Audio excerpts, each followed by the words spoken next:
last two games, they found a way to win. Hats off to the coaches also. You can preach staying on course, but working hard, and making things happen. You got to practice that way. You got to practice to make things happen. And telling them today, we got to make sure we finishing on every play and every drive. And today, at practice, the kids they flew around. They got after it. It's a straight tough Tuesday practice, but we appreciate the way they came out today. We're gonna take a step in another direction because we got to play well in all three phases to win this game. It's an explosive offense, a team. The quarterback's averaging 300 yards a game, and the defense is top 10, top 20 against the rush. I think they're giving up 2.9 yards a rush, but it's a really good football team. It's a mature football team. They've done a really good job. Brahms has done a really good job of keeping his kids in a program, and I think that's part of being successful is keeping your kids in a program. Questions? What's the biggest step you got to take on the O-line? And I mean, it's kind of the personnel you have at this point, right? Or what's your thoughts right now with where you're at? What's got to happen? Well, we got to get them some help. We got to give them some help with the play calling, with protection, all of that. And we got to make sure we have our best five on the field. What's the status of Quentin and Luke? They both look good today, but they'll be day to day. They'll be day to day. How comfortable do you feel with the backup situation there? If those two guys either can't go or they have to leave the game on Saturday. I have no choice but to feel comfortable. Like I said when I was in Jersey, we can't play with 10, so I have to feel comfortable with those guys. I can't not feel comfortable with them, and then they hear what I say in the press, and then they don't go out and play. Because y'all gonna print it. So my kids read this stuff, so I got to make sure that they know that I have confidence in them, and they know I do. They know I have confidence in them because we always say next man up. Tommy Hill moved over from corner to receiver. Kind of what went into that decision? Is that a permanent move now for Tommy Hill? It can be. We think we need to get Tommy on the field. If you see, he struggled at corner. So we wanted to get him on the field, and he was a high school receiver. So we decided just to move him over and see if he can help us. Coach, how do you kind of coach guys to have a short memory? I mean, to come back from 13 down on the road in the Big Ten says a lot. So is that something you had to coach them through, or do they kind of have a short memory already? No, like I told you, the locker room at halftime, they were kind of coaching us. They were saying that we were going to be okay, that they was going to come back and win the game.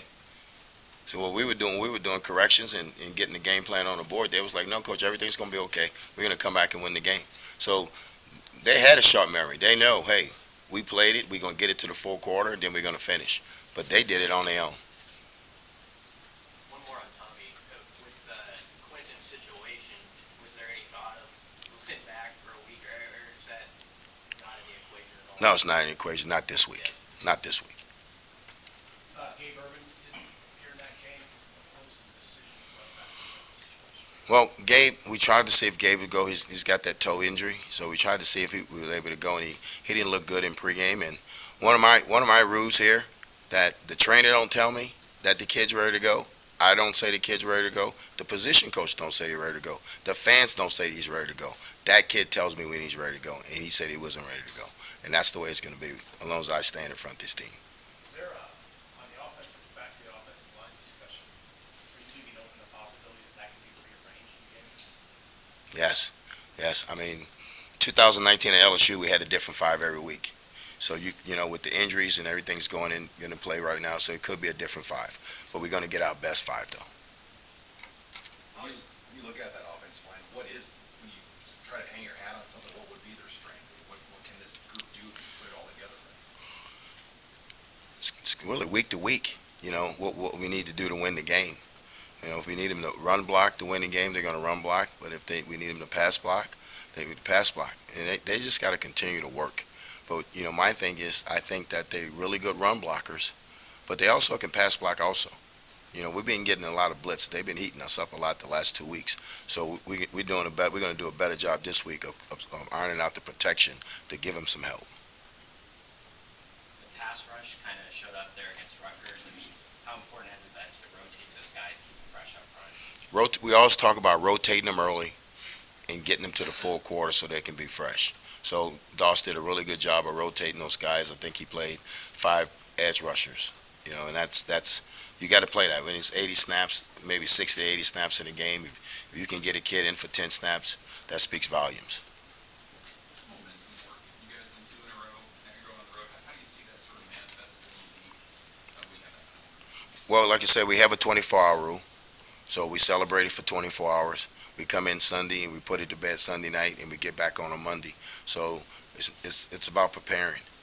I know we all talk about momentum, but if you played this game, there's really no such thing as momentum, because you can have momentum and get your butt whooped. So our job is to come back today and start preparing ourselves to go 1-0 this week. Is there any value in having 1, 2 in a row just in terms of the spirit of belief and that sort of thing? You've been here how long? You understand that there's value to it. You understand that they haven't done this since 2018, so you know it's value to it. How well do you know Jeff Brom and kind of how he coaches his football teams? I don't know him personally, but I know he's a really good football coach and he's a really good play caller. He's doing a really good job over at Purdue. Yeah. How have you seen taking these Mondays now and kind of changing the practice schedule have not only helped your coaches and your preparation for the next week, but it's also maybe helped the players' confidence in knowing that the plan is in place and they don't have to come in Monday morning and figure it out? Well, the number one thing they need to do on Monday is get ready for school. That's the reason we took it off. The coaches going to game plan. They can game plan on Sunday. They can game plan. The number one reason we took Monday off so they can get their week started with school. Because, remember, we practice in the morning, so they can use Monday to really catch up on homework so when they go into class in the afternoon. But they're really good with it, and I think they really enjoy coming in on Sundays and putting it to bed, and Monday having off where they can get their schoolwork out the way, then come in later for our meetings, player-only meetings.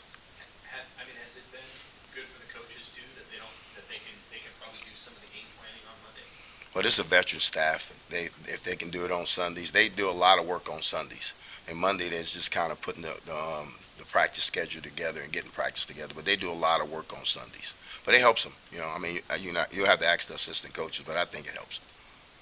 What have you seen on Jacques Yant as a possible option along with Anthony at running back? Yes, we like Yant. We want Yant to, drop his pads and find a hole. And if there's nothing there, use the 230 pounds and knock a hole in it.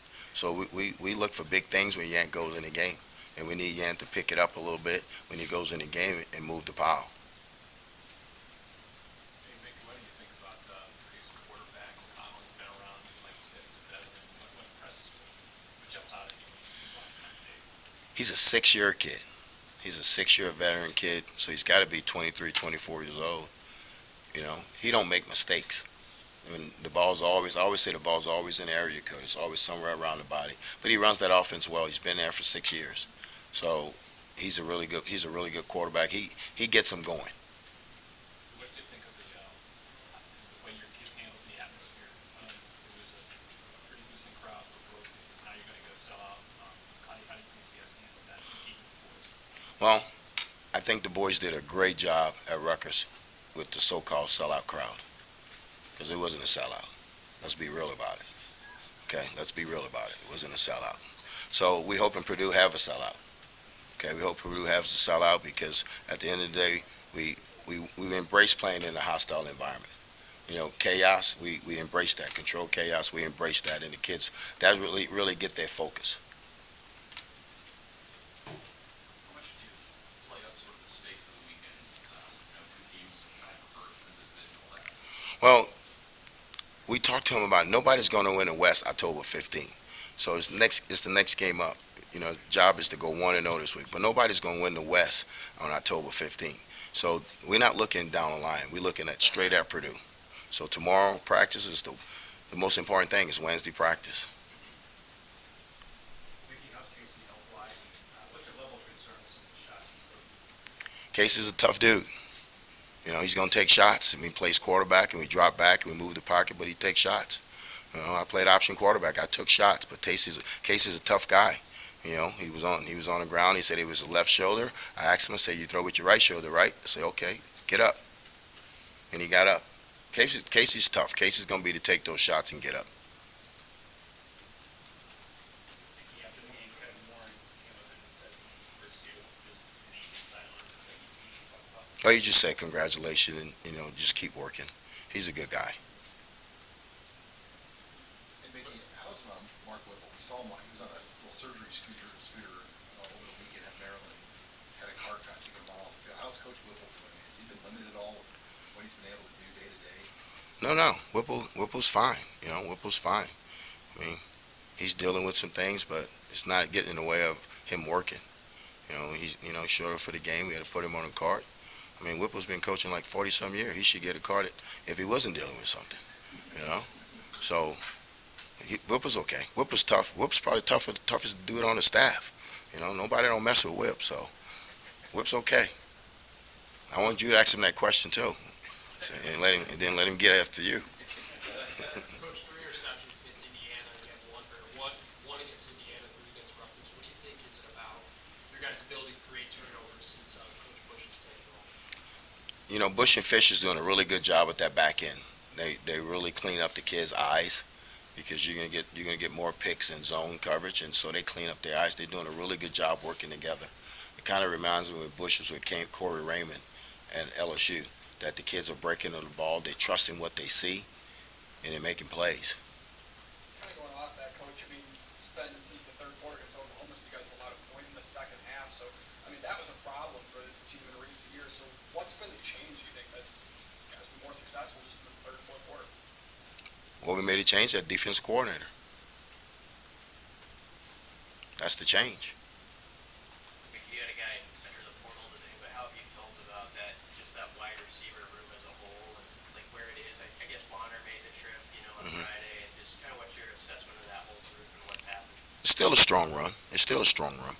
I mean, Isaiah has that right. He wasn't happy. He wanted to be the number one guy, and we couldn't do that for him. But Isaiah's a good kid. He's done everything we asked him to do. But that's the reason they have the portal. I mean, coaches leave all the time. So when the kid leave, you can't sit back and be angry at him. You got to say, hey, if I can help you in any way, let me know. Because that's being real. That's being real, not yelling and screaming at them saying, I want you to stay here.